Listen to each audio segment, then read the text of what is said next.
Hi, welcome into twitch.tv/Ice Cream Uploads. My name is Graham D, and I'm joined by the man that we call Mr. Bib. How are we, Bib?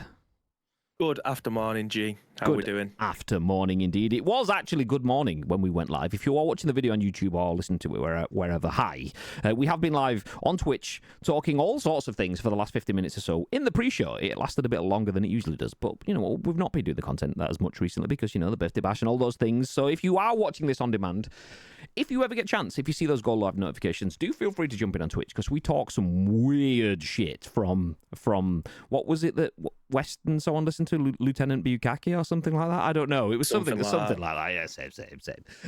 But yes, if you don't know who we are, as mentioned, I'm Graham. This is Bib. We are Ice Cream Uploads, and in true Ice Creamy fashion, this is The Scoop, the UK's #1 video game podcast, if we do say so ourselves. We are here to bring you your daily dose of news from the world of video games and beyond. Some say the biggest, the best, and the breaking stories from the world of video games. But it's not just about the news. We'll also give you our thoughts and impressions on those stories, and we want to hear your thoughts and impressions too. So if you are in the chats, please do feel free to get involved over the next hour or so as we jump through those stories. And it's important that you do, because we are live on twitch.tv/Ice Cream Uploads, but the live stream is going to get turned into a podcast, a video on YouTube and an audio podcast on iTunes and Spotify and Amazon Music and Google Play. That's a lot of places where over 200,000 people have watched and listened to this podcast on demand in the last bajillion episodes. So please do feel free to get involved, because those guys get to watch whenever they want, but they don't get to get involved in the conversation. And you guys in the stream, please do that. Please feel free.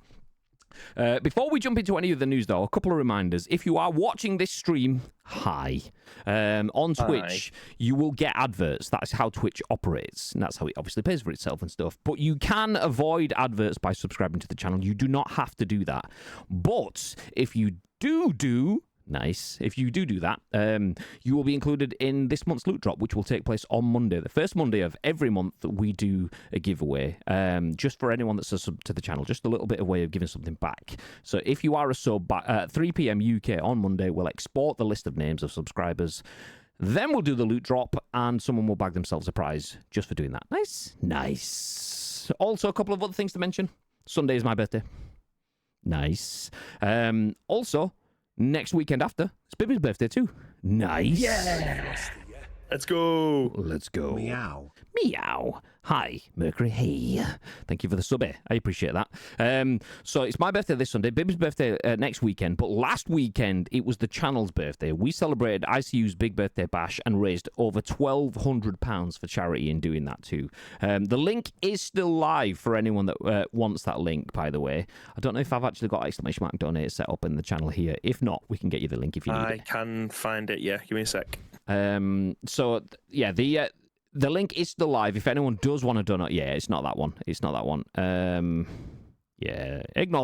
It's not the Streamlabs one. But if anyone does want to donate to Special Effect, the link is still live. We've got about 12.50-ish, maybe a bit less than that. So if anyone does have a few quid spare and wants to throw it down, if we get about 300 quid, 350 over the next month, we will be #1 in the stream team donation charts across the year. We currently sit in the top 3. That's how good the stream was. So we're only a few hundred quid away from #1. If we hit it, nice. If we don't, no pressure. We're not pushing people. People have already done a lot. It's Christmas. People got a lot to pay for even. But if you've got a few quid, feel free to throw it down. You don't have to. For now, though, I'm going to jump into the split screen. Makarenko, I don't know what that is, ! English, but hi, welcome in. So we have a few stories to go through today. We're going to talk about Xbox being, it's a failing console brand, so they're having to push into mobile games. Is that basically the summary of the lead story, Bib? Absolutely confirmed. Yes. That might not be quite true. But don't listen to him. We'll then talk about Resident Evil 4's remake getting a VR mode, and the December release date has now been confirmed. Bungie's got some DLC for Destiny 2, which is a bit... not very good. Also, we'll give you your !FF roundup. It is Friday. There are some free games. We'll tell you what you can get where you can bag it. Nice. Okay, let's kick things off with a jump into this article first. This is written by Tom Ivan at VGC that says Xbox is in discussions with partners about launching a mobile store. Quote as the tagline, I don't think this is multiple years away. I think this is sooner than that, says Phil Spencer. Ooh, as West is saying in the chat, that is the Xbox boss. So jump into the article. Xbox is in discussions with partners about launching a new mobile game store. Microsoft's head of gaming, Phil Spencer, has confirmed. Prior to completing its acquisition of Activision Blizzard last month, Microsoft said the 69.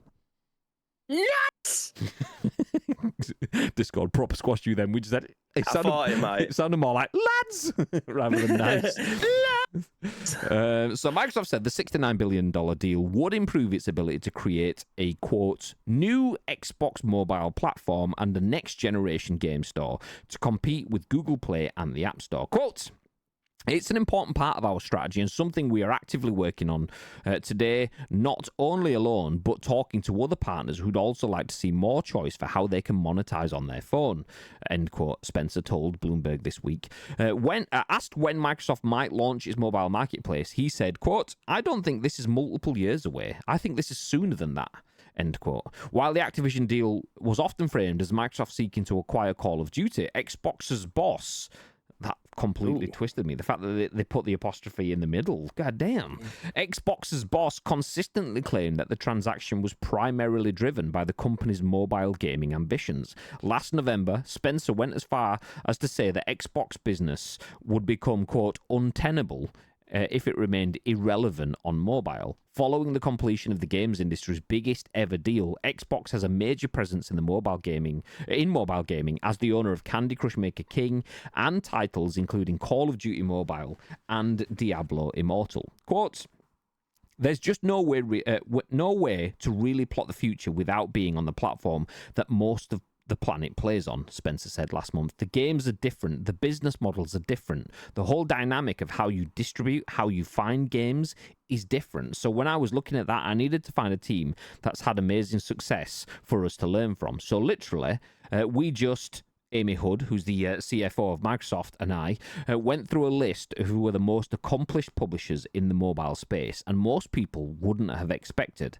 I think I didn't, that Activision would have been as high with the King work as well as the Call of Duty mobile work, Warzone stuff that they've been doing, Diablo Immortal. And so I want to go learn from those teams because I think it's critical for us to deliver on the full promise of over 2 billion people playing, the opportunity to reach more of 3 billion people playing video games, to reach more and more people, that people who only play on their phone find Xbox to be something that's interesting for them. It doesn't mean I want to turn all of our franchises into mobile franchises, he continued. It doesn't mean everything's going to go free to play. I think the distribution and business model diversity that we have is a strength of the platform. That's actually pretty a significant article, that, because we were talking the other day about Xbox wants to bring Game Pass to anywhere that is a gaming device that has a screen, be that PlayStation, be that Nintendo Switch, and we also kind of loosely threw out mobile in that, but that's actually quite a significant thing. The fact that if you're Xbox and you are a massively successful, significant brand, but you are clearly second place in the console market, you have to find a way to get to that console market, and that is obviously jumping onto PlayStation and putting your content in there. But why bother with the console market if you have access to 2 billion? We're talking 120 million by the time you get to the end of a console cycle. 120 million PS4s in the market. We're about half that for PS5s. What is 60 million when you have 2 billion mobile users out there playing games? So bringing Game Pass and Xbox games to mobile devices gives you access to a 2 billion market. Phil Spencer might have just made one of the biggest and boldest moves with the Activision Blizzard deal that nobody even talks about, because we talk about it being the Activision Blizzard deal. Yes, you get the Call of Duties and the Overwatches and things like that, but it's actually the Activision Blizzard King deal, and King is, I assume, if not the biggest, but one of the biggest mobile games creators and publishers in the world. And that just kind of slid by quietly. whilst Xbox are going, okay, you guys keep looking at how we regulate Call of Duty, whilst we just take over these 2 billion people over here. So that's massive. Anyway, Xbox is in discussion with partners about launching its own mobile store, and according to Phil Spencer, it could be sooner than we think. What are your thoughts, Mr. Bibb? Muted, by the way. Sorry. Hi, welcome back. Yeah, hell. To be honest, I think you've nailed it there. I don't know what else I can say on top of that. You've covered all the bases. But yeah, acquiring obviously King is such a market leader and take up a large market share of what the mobile video game market looks like. So, I mean, it's like I say, it might have gone under the radar for people like us who predominantly play console and PC gaming. But when it comes to the people who are hardcore mobile gamers, it's a massive win, that, because it's a consistent stream of money that's going to be coming in. The games are mostly free to play, and then there might be, if you want to speed your progress up, it might cost you £1, and people are like, I don't want to wait 3 hours, I'll do that. And then people are just becoming whales and just putting money down left, right, and centre. So yeah, I think from their side of things, it's an unbelievable purchase, overshadowed by the fact that they've got Call of Duty now. Do you know what I mean? So yeah, brilliant news for them. Whether or not that actually it changes the landscape of mobile games again, because mobile gaming has been around long enough that it's had about 7 or 8 evolutions. Are we going to get to a point now where it's going to evolve again, and we're going to see something different? Are we going to see, obviously, Game Pass is on mobile now. You just stick a Razer Keisha controller onto your mobile and you're good to go. But are we going to be getting the likes of, I know you can play Call of Duty with a controller, but it's a bit of a pain in the ass when you want to use your Xbox controller or something, or your PlayStation one, because you have to keep that one active as a Bluetooth controller. Can you just slap a controller on now and be able to play these types of games? So you've got native controls on these AAA titles. Like, is that the evolution that we're going to see going forward? Hopefully. I mean, it's genius for me, by the way. When you said turning people into cash whales, and I went, whales. It was good to see Nietzsche in the chat going, Norman, which is obviously PUBG content for you there. Nice. I'll jump back into the chat then. So Mercury's put interesting. I've seen Netflix doing mobile games and heard rumour of Game Pass on PS5. So yeah, Netflix do have some quite significant mobile games, actually. So the Teenage Mutant Ninja Turtles Shredder's Revenge game that's available. For people that aren't watching the stream and don't see the live video, if you're watching this on demand, Baby didn't have a seizure there. He was mid-yawn and he yelled, "Heroes in a half shell." So if you wondered what that noise... If someone's going to mention the Turtles, I'm going to sing you the jingle. Do you know what I mean? It don't matter what condition, a deathbed. I'm belling it out. So, well, no, it was appreciated. It was definitely appreciated. So yeah, Teenage Mutant Ninja Turtles Shredder's Revenge is available, obviously, on all platforms, but you get it free on Game Pass. We streamed it. It's a phenomenal game. But if you have a Netflix account, a lot of people don't realise that within the Netflix mobile app, you can install that game on your phone and play it on your phone through that. The Netflix app is basically a mobile game launcher. A lot of people don't actually realise that.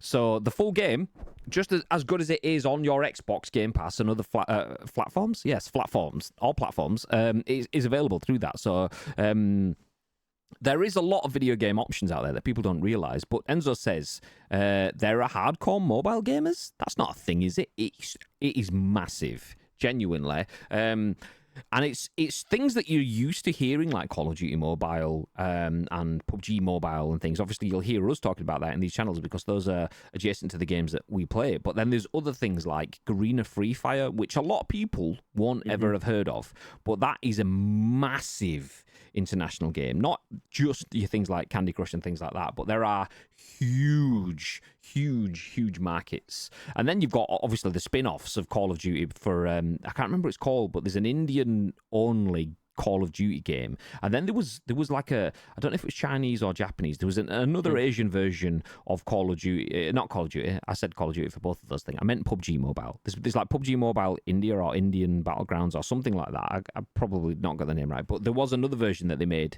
for, I think it was for China, that didn't have death boxes and people dying in blood. Like it did like. It was like Game of Peace or something like that is what it was called. And you would kill someone, and rather than them falling to the floor dead, they would stand and do some cringy wave at you like, bye, as they just like disappeared like that meme of the guy that goes, I'm out kind of thing.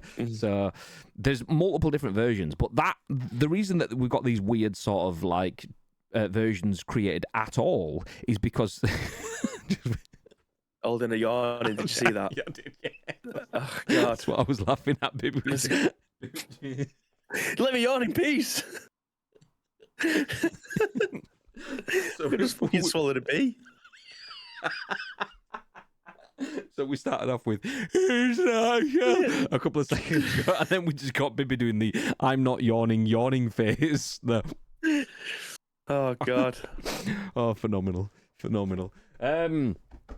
Yes. So the reason those ethnocentric versions of video games exist is because they are that influential and profit driving, and that people play them so intensively that to not have a version that they can have in that market means that they are cutting off access to billions of dollars of revenue, which billions of dollars of revenue leads to hardcore gamers. So yeah, mobile gaming is definitely hardcore. If you look for it on Twitch, there's not actually that much. It's not kind of broken into Twitch yet.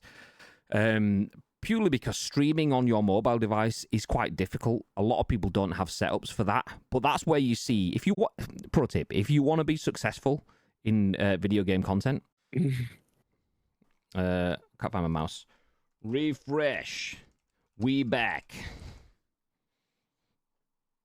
Yeah. Streams crashed. Yeah, that's what the exclamation mark Sky is in the chat, by the way. It's us, not you. My Sky has shit the bed again. I think I need to reset my network, because I had about a month and a half without a network drop, and we've had 2 in 2 days now. So Sky's going back to its roots. Yeah, my home network infrastructure is shit because my house has the thickest walls in the world. That's part of the problem. But yeah, fuck me. We just come back with 2,500 viewers. That's going to drop back down, surely, because the Twitch front page stuff is like, sheesh. But anyway, if there is 2,500 people, welcome in. Hit follow through. Not follow through, you know. Yeah. Okay. Follow through, mate. God damn.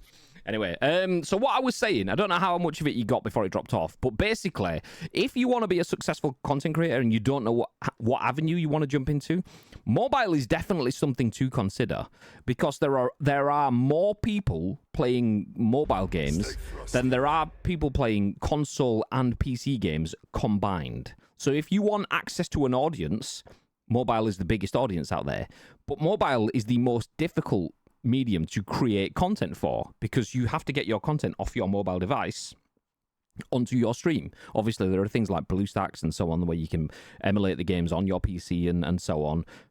Some games allow that, some don't, and so on. But just because that can be quite difficult, people haven't streamlined the best way possible to make video game content for mobile game content as you would for console content or PC content. So short story, less people do it despite there being more people there. So if you're not set as a content creator and you do fancy a dabble, mobile is definitely an educated roll of the dice that could turn into an absolute big bet going forward. So yeah, don't sleep on mobile game content. Yep. Mobile gaming is an experience to attempt to influence those people to come to console PC. It's a gateway drug. I mean, it is, or it has been, and it definitely is for me.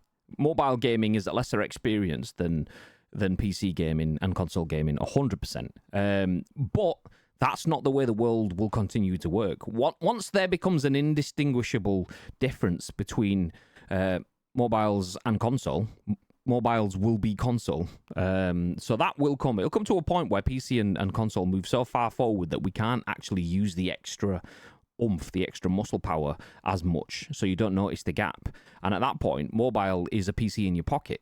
Once they figure out a way to get that accessible and controllable from peripherals or gameplay experiences, and then make it accessible visually, be that just a big screen or some form of VR glasses or AR tech or whatever it is, mobile gaming definitely, for me, is the future. I say that for me in terms of it's not for me. I prefer my PC gaming and console gaming 100%. But from my opinion, mobile gaming will be the future. And that's what Phil Spencer is betting hard on in... I said the words hard on, by the way. Yeah. He's betting hard on with the Activision Blizzard King deal. It's not just about Call of Duty, it's about giving them access to a mobile market. And in his words, expect that sooner than you think.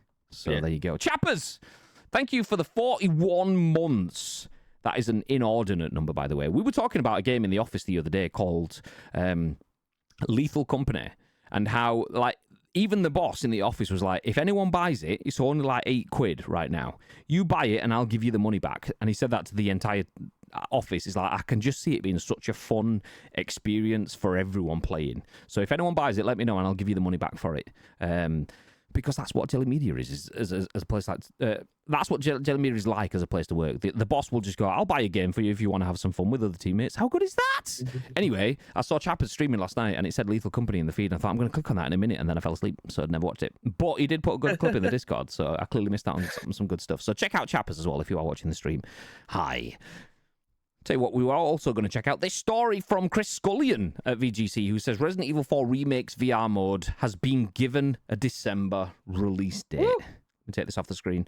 As Bibby sat there with the words Resident Evil 2 just above your head. Does this excite you? No. Oh, okay, well, yeah, I'll try and entice you. The new mode will be free DLC for PSVR 2. Capcom has announced the release date for Resident Evil 4's Remake's VR mode. The new mode, which will be released exclusively for PSVR 2, will be available on December the 8th. The mode will be available as a free DLC update for the game, and a demo version will also be released on the same day. Although not yet confirmed, it's likely that the VR update will let players play through the entirety of the Resident Evil 4 Remake in VR. This would bring it in line with the VR mode for Resident Evil Village, which was released in February and allowed the player to play through the game's entire story in VR using the VR2 Sense controllers to let them feel vibration, recoil, and resistance. Obviously, PSVR 2 is priced at £530. For this, players get the PSVR 2 headset, the PSVR 2 Sense controllers, and stereo headphones. I'm going to stop there because we don't need to go into more details about the PSVR 2. We've spoken about that a bunch in the past. Wonderful tech, expensive tech, especially given the fact that you need to be spending about £400 on top of that to get the PS5 to run it off in the first place.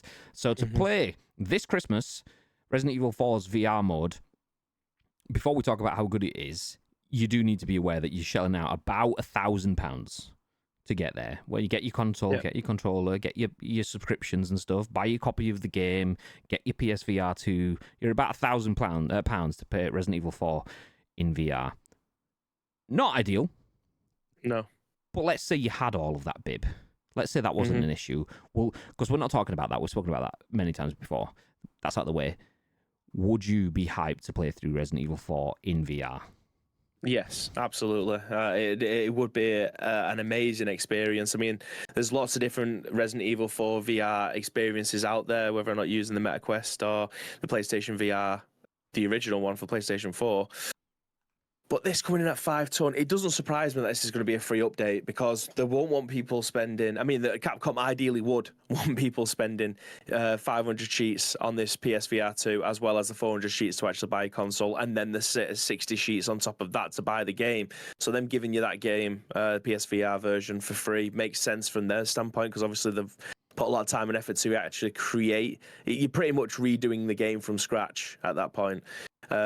So I think there's going to be a lot of games that are going to take this as a loss leader for the time being, until maybe the cost of the units come down. They might make a PSVR 2 too, where it's like a slimmer version or something. I don't know, but the cost might come down. Then they can maybe start to have more software out there. But as far as I'm aware, Graham, there isn't that much software out there for PSVR 2 at the moment. So any game... Is it worth your money at this moment in time? Probably not, unless you are an absolute hardcore Resident Evil fan and this is the only thing that you're going to be playing on it. It might entice you to buy it, but even as a massive Resident Evil fan, this is not wanting me to part money.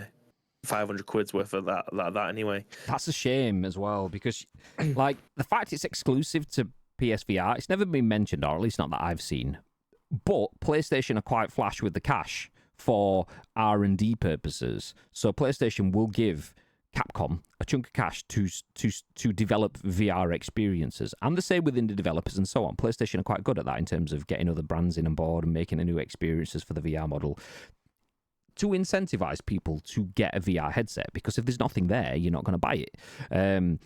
Resident Evil 4 getting a full VR mode, which will probably be some VR-specific content, you imagine, as well as the full game, is a very attractive proposition. But when you've got Bibby sat there who owns multiple Lamborghinis, so money is not an option, and is a massive Resident Evil fan, and then has just said the words that, yeah, it's probably not enough to entice me in.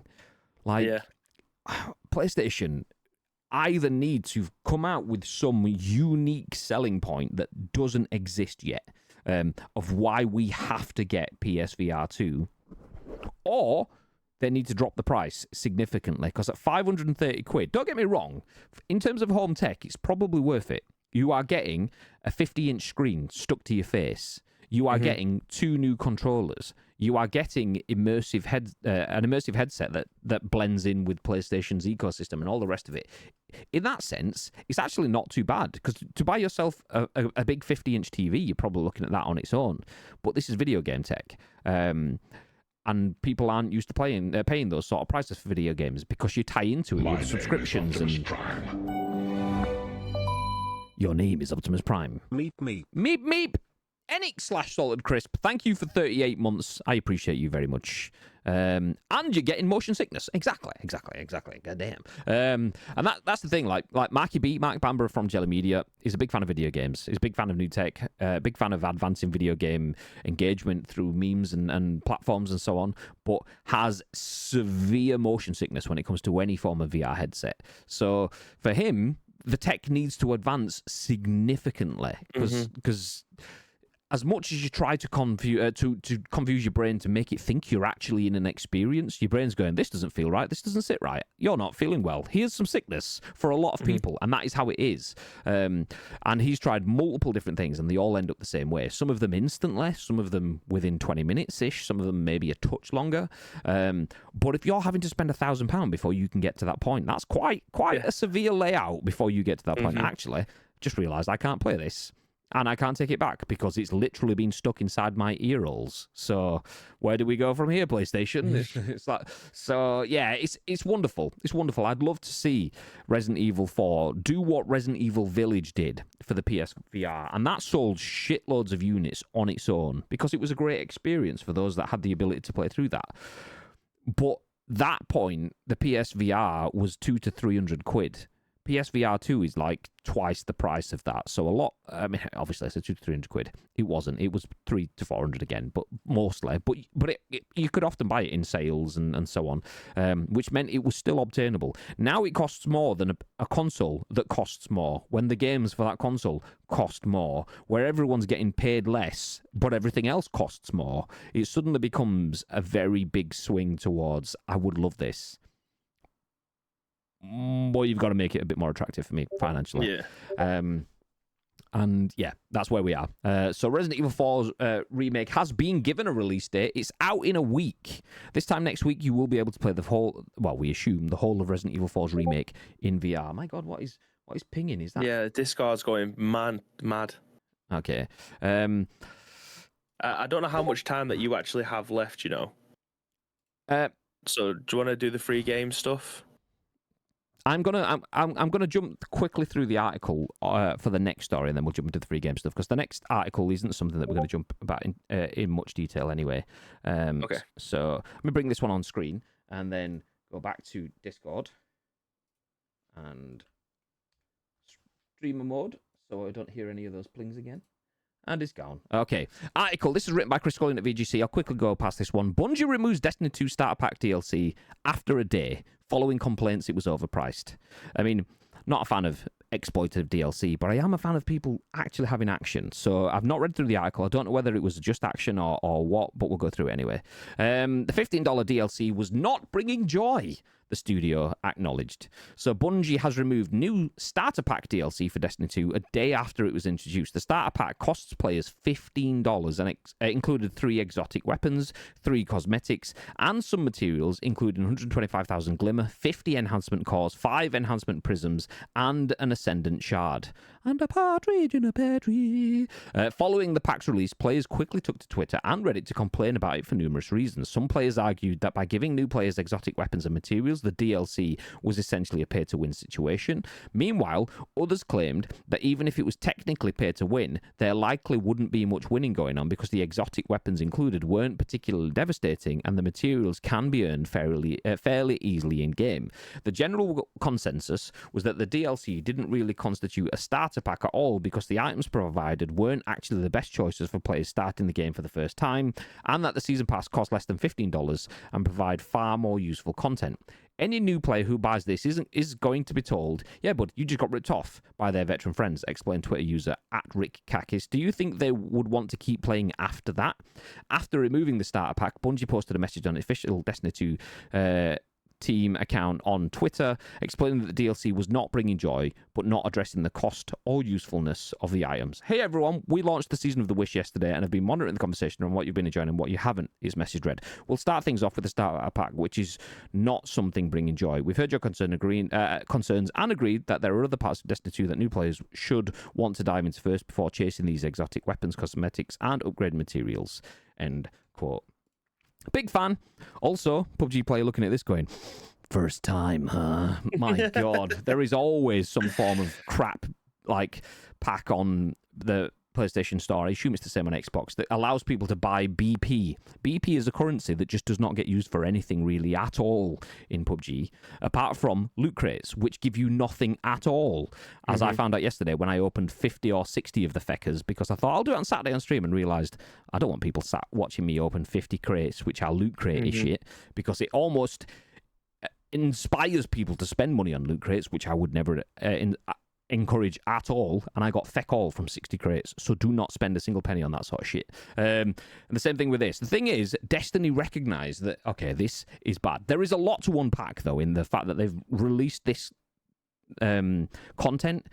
Is that just a cash grab? Have they just gone, oh, we can take money off people here? And then people have seen it and they've gone, oh, shit, okay, we'll take it down. Whatever reason it is, they've still managed to get this released. People are realising that this is crap, shouldn't be there, and needs to go. They've taken it down. You've got to applaud the fact that they've taken it down, because the likes of PUBG still have that horrible stuff there and still have more and more insight onto loot drop surprise mechanic sort of stuff. They've got rid of it quite quickly, and it isn't based around loot crates and so on, but they've still got rid of it pretty quickly. Big fan of that. But how did you get to that point anyway, where, like, surely you as Destiny, as Bungie, as a brand that PlayStation picked up to provide, like, an overseeing eye across their games as a service offering over the next 2 or 3 years, how are you fumbling so heavily on something like that? So, yeah. Not a great story. Not a great story, but, you know, they fixed it. So Bungie had a DLC for new players, which was a bit gash and exploitative and didn't really work for new players, and they've got rid of it. So kind of a non-story. Hopefully they don't do it again, and then it is a non-story. Jobs are good and they've learned, and we moved ahead.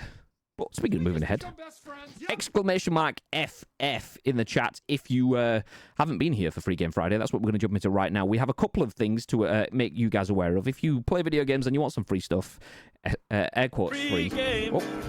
Friday. Air quotes free. Sometimes it's all free. Sometimes it's free for subscriptions and so on. You'll see as we go. But Steph Nunneley-Jackson has this article from VG247. Deathloop comes to Prime Gaming in December. So Amazon has announced Prime Gaming content for December. The big game for the month is Deathloop, making its debut on the service on December the 7th. Previously, skins and more in-game items were made available for the game, but this is the first instance of the game arriving on Prime. Other games for December include Aka-R, Aground, and Ciarama World of Shipping, all releasing on December the 14th. These games will be followed by Combinera on December 21st, and on December 28th, A Tiny Sticker Tale and Asteroids Recharged will become available. Coming to Amazon Luna in December are Fortnite, Trackmania, Strange Horticulture, Blood Rain Freshbite, Steel Assault, and Once Upon a Jester. As usual, you will be able to download all sorts of stuff, including in-game content during the month, but for now you can claim the Amstaff weapon for Cyberpunk 2077 Phantom Liberty, the Tabard of Fury transmog for World of Warcraft, a random standard Epic card for Hearthstone, a Lure module, and Great Balls for Pokemon Go, and M13 Warlock spell, Epic Weapon Blueprint for Call of Duty Mobile, and much more. There is actually, for PUBG players, there is actually confirmed some PUBG stuff across December as well coming to the game. I saw Mitsu, our buddy at Twitch, tweeting about that yesterday. There's a bunch of other stuff for CD Projekt and stuff coming too. So if you want some free stuff, make sure you check your Prime Gaming stuff over the course of the month, because you will get in-game items as well as Deathloop. And then, off the back of that, we'll jump straight into the next article, which is also Free Game Friday. Thank you, Fenicio, for dropping that in the chat. Morgan Park and the team at PC Gamer have this article, November 16th to November 23rd. So obviously, what? Okay, they've not updated it. God damn. Oh, we're looking at an old article. I checked it this morning. I was like, I don't remember going through that last week. But did we do? We did Free Game last week, didn't we? We did. I mean, this is probably the link that I found as well. So they just haven't updated it this week. Okay. That said, there is something free. I don't know what it is, so we'll just tell you what it is. I wonder if this is part of the Read Pop stuff. PC Gamer are part of. So if you missed this the other day, by the way, there is a bunch of news sites that are on the verge of being canned or having staff removed or whatever, and PC Gamer might be part of that whole situation. Future PLC. I don't know if it might be in Future rather than Read Pop. I kept saying Read Pop, but it might be in Future PLC. Anyway, if they've not updated the article, it could just be coincidence. It could also be the fact that they're not in the greatest of health there right now. But anyway, there is a free game for the Epic Game Store right now. We don't have what it is to hand unless Bibby's managed to find it, but there you go. I'm literally loading up the Epic Game Store, but it's the most churning thing I've ever seen in my life. It just takes forever to load up, even more so than Steam. So yeah, if you want to do a tiny little bit of padding when this opens up, I'll let you know. There was. I give in. Okay, I'll give you a little bit of a recap then. So Xbox is potentially going to open up its own mobile game store over the next few years. Resident Evil 4's remake is badass and now available in VR. Well, not now. It will be on the 8th of December, so 1 week from now. Bungie added a starter pack DLC, which was shit, and they've got rid of it. Video games news, VG247 told us that Prime Gaming is giving you a bunch of stuff in December, including Deathloop. So if you want a full game, that's available on Prime Gaming. And the Epic Game Store has a free game right now, which is Jitsu Squad and Mighty Fight Federation. Nice. There you go. So the link to that from Game Rant is in the chat if you want to go through that at your own pace. But for now, we are going to wrap things up. Never mind. Did you think my net got here? It's probably mine as well. Who knows? Spend it on Just Giving instead. Exclamation mark Just Giving. Exclamation mark special. Exclamation mark blah, blah, blah. Yeah, we don't have the command set. So it was exclamation mark donate, but that's in the studio setup. So it's different commands because we don't use CloudBot because CloudBot doesn't do everything we need it to do. So we use Chatbot desktop. So yeah. Anyway, we are going to disappear. Thank you everyone for dropping in, sticking around for an hour and 26 minutes. That's not right. Is that all it is? No, it's more than that. Yeah, I thought so. Oh, no, because it was... Yeah, we spent 46 minutes, so we've actually gone through the scoop pretty quickly there, to be fair. Yeah. So yeah, enjoy your quick scoop. For anyone that's wondering why we sound surprised about this, it's because the pre-show was like longer than the actual scoop was because we were just chatting between friends. So yeah. Leaf Stefan, thank you for the follow. Dream Dot, thank you for the follow. Please follow us as we drop a raid on one of our friends. We are done with the podcast right now. We will be live again tomorrow, though, with some PUBG early in the morning. It'll be done... It'll be a short-ish stream. I'll be done about 2-ish, I think, tomorrow afternoon because it is my birthday weekend and I'm off to enjoy Manchester's Christmas markets and stuff. Spoilers, I am out tonight for food and stuff, so it may be an even shorter stream because I might turn up late and finish early, but it's my birthday weekend, so suck it up. Happy birthday, Greg. I appreciate that, chappers. So, yes, tomorrow I'll be back. Tonight I'm off for pizza. Tomorrow it's Christmas markets. And Sunday, Bibby might be back with even more rank stain action on Fortnite. He's a pro ranker. Absolutely. Yep, top of the leaderboard, mate. But before any of that happens, Mr. Bib. Yes. Is there what you'd like to add? Yes, thank you very much to each and every one of you that have joined us for today's episode of The Scoop. That's 2 this week. There may be some more next week. So if you want to help shape any of those shows, there is 2 ways you can do so. First of all, find us on social media. It is at Ice Cream Rollers across all major social media platforms, or alternatively, get involved with our Discord. All the links that you require will be listed in the description below. But all we need from you is the URL plus your thoughts and opinions. We will then give you our thoughts and opinions on the very next show, which could potentially be at some point next week. But at what time, Mr. Graham Day? That'll be at 10 a.m. Ish.